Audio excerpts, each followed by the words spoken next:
Hey guys, this is going to be the fourth day of reading the one and only Ivan, okay? And today we're going to start on page 46. And the title of that chapter is Drawing Bob. I hope you're enjoying the book so far. I am, even though I saw the movie first. But here we go. I love Julia's pictures of Bob. She draws him flying across the page, a blur of feet and fur. She draws him motionless, which is standing still, peeking out from behind a trash can or the soft hill of my belly. Sometimes in her drawings, Julia gives Bob wings or a lion's mane. Once she gave him a tortoise shell. But the best thing she ever gave him wasn't a drawing. Julia gave Bob his name. For a long time, no one knew what to call Bob. Now and then, a mall worker would try to approach him with a tidbit. "Here, doggy," they'd call, holding out a French fry. "Come on, Pooch," they'd say. "How about a little piece of sandwich?" But he would always vanish into the shadows before anyone could get too close. One afternoon, Julia decided to draw the little dog curled up in the corner of my domain. First, she watched him for a long time, chewing on her thumbnail. I could tell she was looking at him the way an artist looks at the world when she's trying to understand it. Finally, she grabbed her pencil and set to work. When she was finished, she held up the page. There he was, the tiny, big-eared dog. He was smart and cunning, but his gaze was wistful. Under the picture were 3 bold, confident marks, circled in black. I was pretty certain it was a word, even though I couldn't read it. Julia's father peered over her shoulder. "That's him exactly," he said, nodding. He pointed to the circled marks. "I didn't realize his name was Bob," he said. "Me either," said Julia. She smiled. "I had to draw him first."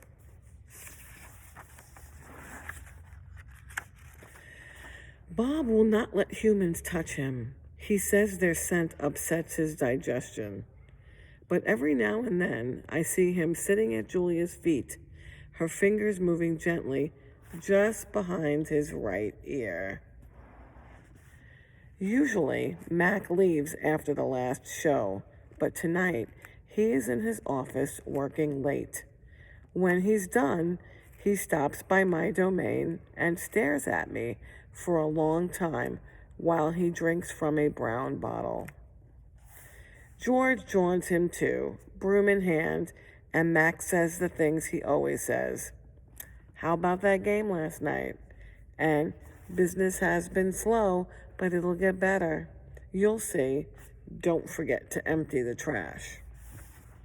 Mac glances over at the picture Julia is drawing. "What are you making?" he asks. "It's for my mom," Julia says. "It's a flying dog." She holds up her drawing, eyeing it critically. She likes airplanes and dogs. Mac murmurs, sounding unconvinced. He looks at George. "How's the wife doing anyway?"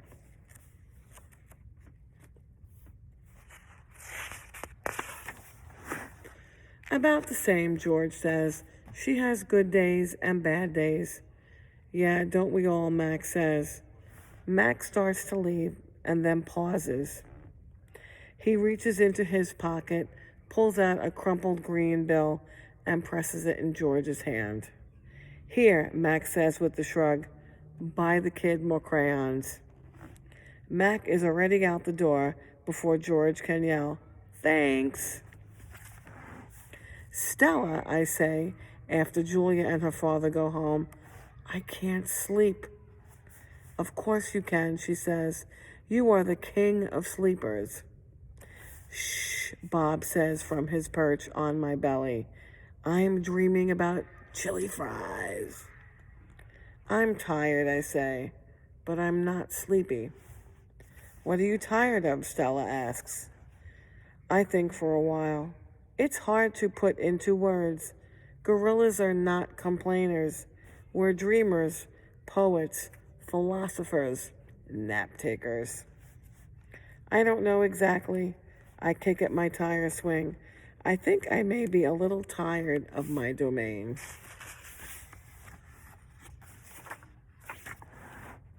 That's because it's a cage, Bob tells me. Bob is not always tactful. I know, Stella says, it's a very small domain. And you're a very big gorilla, Bob adds. Stella, I ask, yes. I noticed you were limping more than usual today. Is your leg bothering you? Just a little, Stella answers. I sigh. Bob resettles. His ears flick. He drools a bit, but I don't mind. I'm used to it. Try eating something, Stella says. That always makes you happy. I eat an old brown carrot. It doesn't help, but I don't tell Stella. She needs to sleep. You could try remembering a good day, Stella suggests. That's what I do when I can't sleep. Stella remembers every moment since she was born. Every scent, every sunset, every slight, every victory. You know, I can't remember much, I say. There's a difference, Stella says gently, between can't remember and won't remember. That's true, I admit. Not remembering can be difficult, but I've had a lot of time to work on it. Memories are precious, Stella adds. They help tell us who we are. Try remembering all your keepers.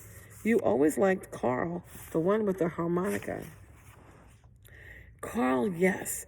I remember how he gave me a coconut when I was still a juvenile. Juvenile means young. It took me all day to open it. I try to recall other keepers I have known, the humans who cleaned my domain and prepared my food, and sometimes kept me company. There was Juan, who poured Pepsis into my waiting mouth, and Katrina, who used to poke me with a broom when I was sleeping, and Ellen, who sang, "How much is that monkey in the window?" with a sad smile when she scrubbed my water bowl. And there was Gerald, who once brought me a box of fat, sweet strawberries. Gerald was my favorite keeper. I haven't had a real keeper in a long time. Max says he doesn't have the money to pay for an ape babysitter. These days, George cleans my cage, and Mac is the one who feeds me. When I think about all the people who have taken care of me, mostly it's Mac. I recall day in and day out, year after year, Mac who bought me, raised me, and says I'm no longer cute. As if a silverback could ever be cute. Moonlight falls on the frozen carousel, on the silent popcorn stand, on the stall of leather belts that smell like long-gone cows. Ooh. The heavy work of Stella's breathing sounds like the wind in trees, and I wait for sleep to find me.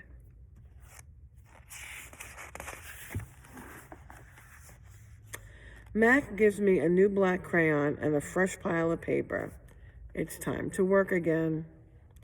I smell the crayon, roll it in my hand, press the sharp point against my palm. There's nothing I love more than a fresh crayon. I search my domain for something to draw. What is black? An old banana peel would work, but I've eaten them all. Knot tag is brown. My little pool is blue. The yogurt raisin I'm saving for this afternoon is white, at least on the outside. Something moves in the corner. I have a visitor. A shiny beetle has stopped by. Bugs often wander through my domain on their way to somewhere else. Hello, beetle, I say. He freezes, silent. Bugs never want to chat. The beetle's an attractive bug, with a body like a glossy nut. He's black as a starless night. That's it, I'll draw him. It's hard making a picture of something new. I don't get the chance that often, but I try. I look at the beetle, who's being kind enough not to move, then back at my paper. I draw his body, his legs, his little antenna, and his sour expression. I'm lucky. The beetle stays all day. Usually bugs don't linger when they visit. I'm beginning to wonder if he's feeling all right. Bob, who's been known to munch on bugs from time to time, offers to eat him. I tell Bob that won't be necessary. I'm just finishing my last picture when Mac returns. Julia and George are with him. Mac enters my domain and picks up a drawing. What the heck is this, he asks. Beats me what Ivan thinks he's drawing. This is a picture of nothing. A big black nothing. Julia is standing outside of my domain. Can I see? She asks. Mac holds my picture up to the window. Julia tilts her head. She squeezes one eye shut. Then she opens her eye and scans my domain. I know, she exclaims. It's a beetle. See that beetle over there by Ivan's pool? Man, I just sprayed this place for bugs. Mac walks over to the beetle and lifts his foot. And before Mac can stomp, the beetle skitters away, disappearing through a crack in the wall. Mac turns back to my drawings. So, you figure this is a beetle, huh?